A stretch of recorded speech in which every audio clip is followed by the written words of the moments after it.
15 شعبان کی رات میں ہمارے ملکوں میں، جو ہمارے عجمی ملک ہیں، اس میں وہ کچھ ہو رہا ہے جو نہ میرے نبی نے کیا، نہ صحابہ نے کیا، نہ تابعین نے کیا۔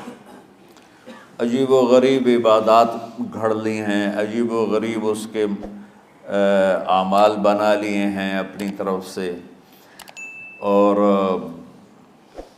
مسجدیں بھری ہوتی ہیں اور روشنیاں لگی ہوتی ہیں اور آتش بازی ہو رہی ہوتی ہے۔ میرے نبی نے اس رات کی فضیلت بتائی، عمل کوئی نہیں بتایا۔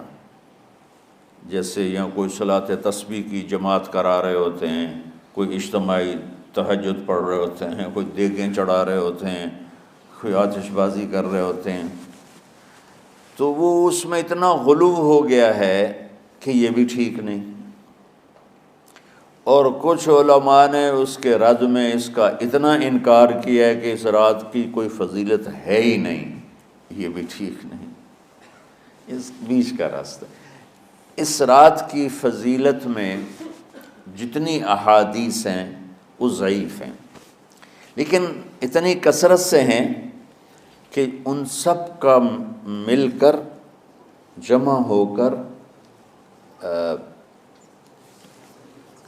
کم از کم وہ حسن لغیر ہی تک تو پہنچ جاتی ہیں۔ اور ابن عثیمین رحمۃ اللہ علیہ نے بھی یہ لکھا ہے کہ زیادہ سے زیادہ ان احادیث کے مجموعے سے، چونکہ اگرچہ ضعیف ہیں لیکن کافی زیادہ ہیں، تو وہ حسن لغیر ہی تک پہنچ جاتی ہیں۔ تو حسن لغیر ہی سے کوئی عمل ثابت نہیں ہوتا، عمل ثابت ہوتا ہے صحیح حدیث کے سے۔ ایک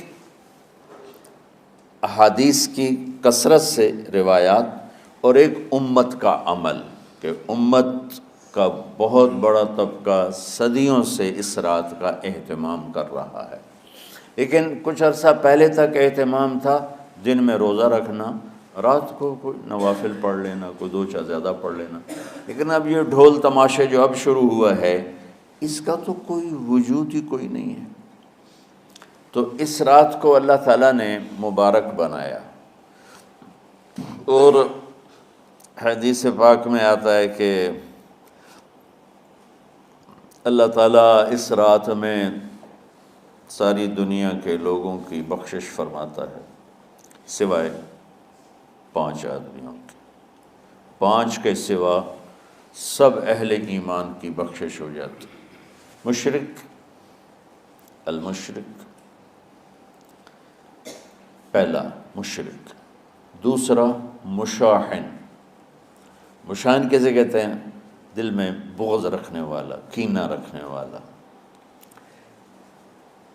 تیسرا مسبل ازارہ، اپنے پاجامے شلوار چادر کو ٹخنوں سے نیچے تک لے جانے والا، لیکن ایک شرط کے ساتھ کہ وہ تکبر کی وجہ سے ہو، سستی کی وجہ سے ہے، غفلت کی وجہ سے ہے۔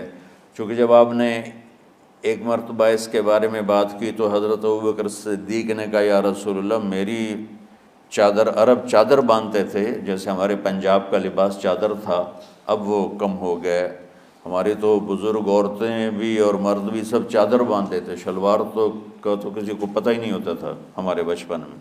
یہ تو پھر آہستہ آہستہ جب تعلیم آئی تو شلوار دیہاتوں میں بھی اور شہروں میں عام ہو گئی۔ تو اگر وہ اس لیے لٹکا رہا ہے کہ طبیعت میں تکبر ہے، پھر اس وعید کا وہ حقدار ہے۔ اگر ویسے اس کی نیچے جا رہی ہے تو میرا مالک ایسا، وہ تو ہے ہی رحیم و کریم، ہے ہی رحیم و کریم، ہے ہی رحیم و کریم، صرف شلوار نیچے لٹکانے سے وہ اتنی شدید سزا دے۔ اگر اس کے پیچھے تکبر ہے، پھر ہے، یہ تکبر نہیں ہے تو انشاءاللہ وہ اس سے محفوظ ہوگا۔ تو اپنی چادر کو لٹکانے والا، لیکن بشرط تکبر۔ کتنے ہو گئے؟ عاق لوالدیہ، ماں باپ کا نافرمان، نافرمان ایسا کہ دکھ دینے والا. چھوٹی موٹی اونچ نیچ تو ہر بچے سے ہو جاتی ہے، نہیں، جن نے والدین کو ٹکڑے ٹکڑے کر دیا ہو اور ان کو دکھ دے دے دے دے کے ان کا سینہ چیر دیا ہو. چونکہ آپ کہتے ہیں پرزے پرزے کرنا کسی چیز کو، تو اپنے دکھ دے کر اپنی بدتمیزی کے ساتھ اس نے ماں باپ کا دل زخمی کر دیا ہو، ایک یہ نہیں معاف ہوتا. 5واں مدمن خمر، مسلسل شراب پینے والا، مستقل جو شراب کا عادی ہو. ان 5 کو مؤخر کر دیا جاتا ہے. معافی نہیں ہونے کا مطلب یہ نہیں کہ اللہ تعالیٰ کبھی معاف نہیں کرے گا. معافی نہ ہونے کا مطلب یہ ہے کہ یہ 5 ایسے گناہ ہیں کہ اس کی وجہ سے بخشش رک جاتی ہے. اگر وہ شرک سے نکل آئے، وہ کینہ سے نکل آئے، وہ تکبر سے نکل آئے، وہ والدین کی نافرمانی سے نکل آئے، شراب چھوڑ دے، تو ان کی بھی بخشش ہو جاتی. جب کوئی توبہ کرے گا فوراً بخشش ہو جائے گی. نہ 15 شعبان کی ضرورت ہے، نہ لیلۃ القدر کی ضرورت ہے، نہ بیت اللہ جانے کے ساتھ توبہ کی شرط ہے. جہاں بھی وہ بیٹھ کے توبہ کرے گا، جس لمحے میں کرے گا، اسی وقت اس کی توبہ قبول ہوگی اور اللہ اس کے پچھلے سارے گناہوں کو معاف فرما دے گا.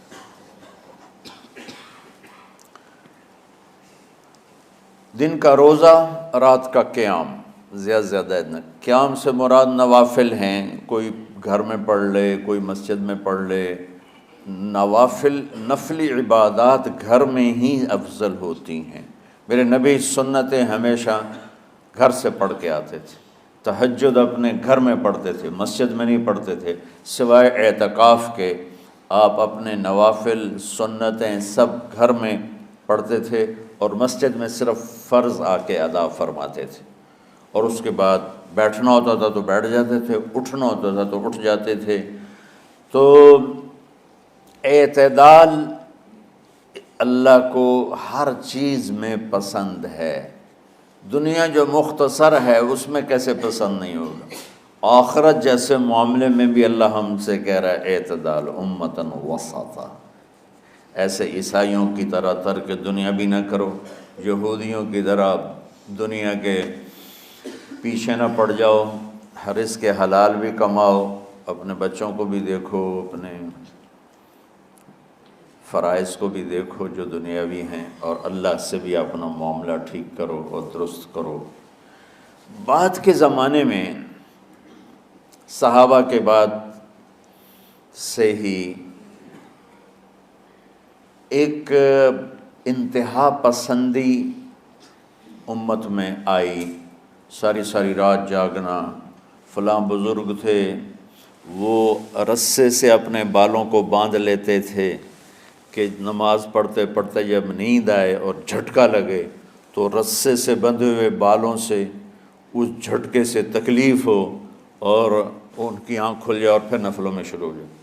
ایک فلاں بزرگ تھے وہ اپنے آنکھوں میں نمک کا سرما لگاتے تھے تاکہ آنکھیں جل جائیں، اس میں وہ جلن پیدا ہو جائے اور نیند اڑ جائے.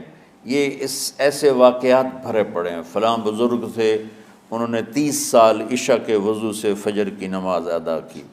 یہ اپنی جگہ پہ بزرگی ہے، لیکن یہ بھائیوں یہ دین ہم پیش نہیں کر سکتے.